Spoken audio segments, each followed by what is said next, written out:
Hundreds of people sit inside the Theatre am Cantator. The atmosphere is tense, everyone is waiting. On the stage stands a man with wild hair and piercing eyes. He raises his arms slowly. The orchestra begins to play. Violins rise, cellos follow.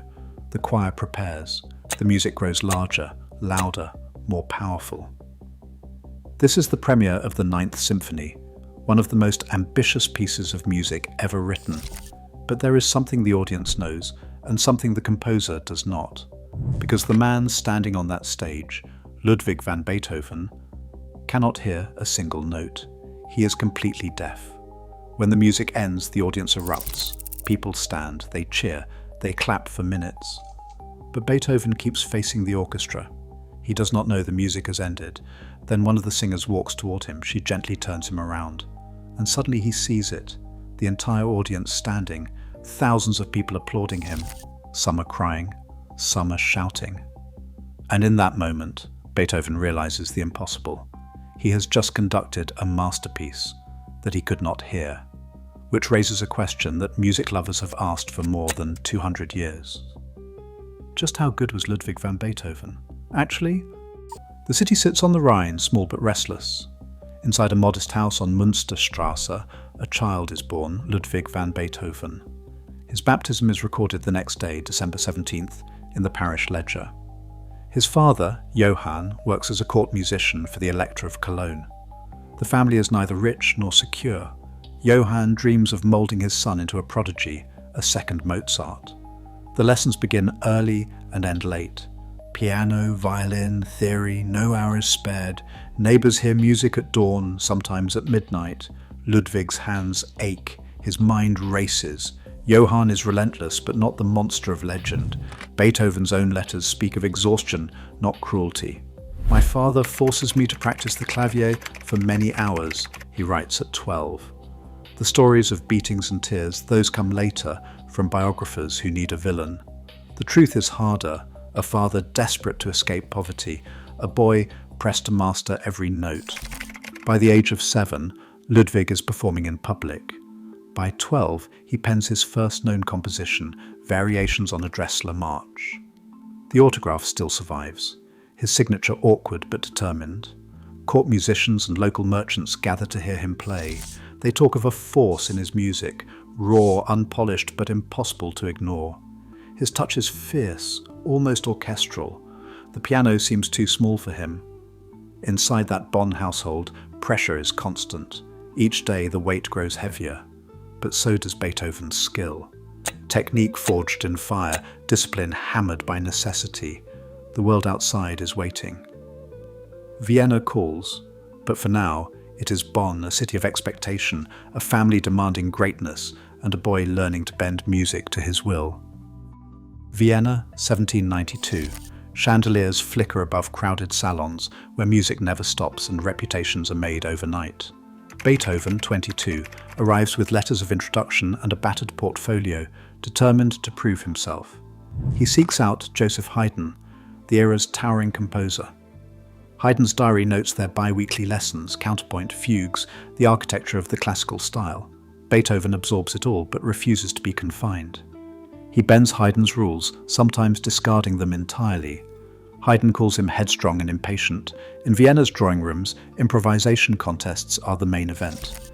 2 pianists, 1 instrument, a crowd of nobles watching every move. Beethoven wins, then wins again. The Wiener Zeitung lists his victories in 1793 and 1794, each earning him 60 florins, roughly €50 per contest. Not a fortune, but enough to matter. Word spreads. Here is a pianist who plays like a storm, hands flying, music leaving listeners stunned. Aristocrats such as Lichnowsky, Razumovsky, and Brunswick vie for his attention. Stipends arrive. The Lichnowsky letters confirm a yearly allowance of 300 gulden, about €15,000 today. For the first time, Beethoven has real independence. Newspapers call him the new Mozart. But Beethoven is not content to imitate. His improvisations grow bolder, unpredictable, sometimes shocking. Vienna's elite cannot look away. Every performance is a test. For now, the city adores him. Success feels absolute, yet beneath the applause, trouble waits. By 1798, he writes to Franz Wegeler, admitting that his hearing is slipping. The music that once poured from the world into his ears now grows faint. High notes vanish, conversations blur, laughter becomes a distant echo. He is not yet 30. For a pianist, for a composer, this is a sentence worse than death. He hides it from Vienna. In salons, he leans in, pretending to catch every word, but inside, panic grows. By 1800, too, his world narrows to a silent room in Heiligenstadt, a village outside the city. There he drafts a letter to his brothers, never sent, never meant for any audience but himself. The parchment now called the Heiligenstadt Testament reads, "Such a condition brought me to the verge of despair. I would have ended my life. Only my art held me back." He confesses everything, the shame, the isolation, the thought of suicide. Yet, in the same breath, he swears to keep living for music. The document sits folded for decades, a secret confession. From this point, the world loses the public virtuoso. In his place stands a man who will fight fate with every note. The silence is closing in, but Beethoven is not finished. Not yet. Silence pressed in from all sides, but Beethoven refused to surrender. Instead, he began to engineer his own survival. In 1804, the first of his conversation books appeared, a thick ledger carried everywhere, its pages filling with the handwriting of friends, patrons, and servants. Visitors wrote their questions and comments, and Beethoven replied aloud or scribbled his answers. These books became his lifeline, a running record of daily life, business, and music, now preserved in hundreds of surviving volumes. He turned to technology too. Metal ear trumpets, some designed by Viennese craftsmen, others by Beethoven himself, crowded his desk. He tried a glass rod attached to the piano's soundboard, biting down so vibrations would travel through his jawbone to his inner ear. Letters describe him hunched over the keyboard, one end of the rod clenched between his teeth, searching for music he could feel if not hear. Sketches for new devices appear in his notebooks. Amplifiers, resonators, contraptions that look half medical, half fantastical. Each failed experiment only sharpened his resolve. If the world's sound was lost, he would build a new one from memory, touch, and imagination. The tools of silence became his instruments, and the page his stage. Out of this quiet, Beethoven's greatest works began to take shape. Eroica's first movement alone stretches over 200 bars in its development section, twice the length Haydn or Mozart would have dared. Inside those pages, themes do not just return, they collide, fracture, and transform. The music wrestles with itself, shifting keys and breaking open the form. It's as if Beethoven is testing the limits of what a symphony can hold. Then comes the fifth. 4 notes, short, short, short, long, hammered out at the start, become the backbone of the entire work. That cell repeats, mutates, hides in the shadows, and bursts into the light. Every movement, every phrase is haunted by those 4 notes. It's an economy of motive that turns simplicity into obsession. Schindler claimed Beethoven called it fate knocking at the door.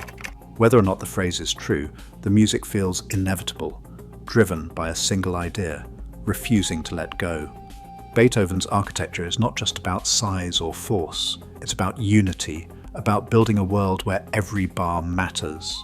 He takes the old forms and stretches them until they almost snap, proving that music can be as daring and as human as the mind that creates it. Beethoven's Ninth Symphony breaks the last barrier. At bar 447, the orchestra falls away and a new force enters, a chorus singing Schiller's Ode to Joy. No major symphony had ever dared this. The manuscript shows Beethoven's own hand marking the entry, folding the human voice into the heart of the symphonic machine. For the first time, the walls between orchestra and audience dissolve.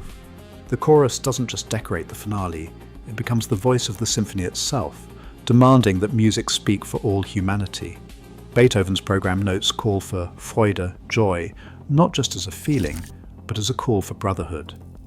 The Ninth is not content to remain beautiful or grand. It wants to change what music can do, what it can mean. In that moment, Beethoven crowns a lifetime of rebellion with one final, impossible leap. Today, Beethoven's defiance still echoes. It is proof that genius is forged in struggle, not comfort. In a world numbed by noise, his silence became a revolution. He proved music can strike fire from the human heart, and that passion, not perfection, is what makes greatness endure. What will you create from your silence?